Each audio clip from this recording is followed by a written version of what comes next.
Video on করে এদিকে আসো। কেন, কি হয়েছে? তুমি রাগ করো না। কি করেছো? তুমি কালকে আমরা কোক ঢুকিয়েছিলাম আমরা কালকে ঠান্ডা করবো বলে, তারপর আর খাইনি। সর্বনাশ।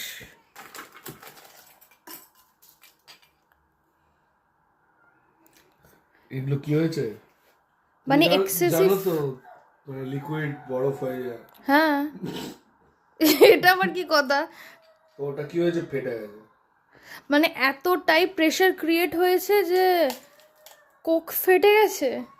হ্যাঁ, এই যে ফ্রিজারে রাখা ছিল, ই বাবা, এইটা ফ্রিজারে রুটি ছিল, পুরো গেছে। মানে তো বিশাল বড় বিপদ হতে হতে বেঁচেছি আমরা। ভেতরে কাঁচের জিনিস থাকলে পুরো ফেটে যেত। কাঁচের জিনিস থাকলে? কাঁচের জিনিস থাকলে এটা প্রেসারে ফাটতো, কাঁচটাও ফাটতো, বাবা, আমাদের ফ্রিজারে পুরো ছড়িয়ে যেত। কিন্তু বেঁচে গেছি আমরা। পুরোটা বের করে নাও। এটা বার করা যায় না। আস্তে, সাবধানে সাবধানে দাঁড়াও, আমি হেল্প করছি, দাঁড়াও।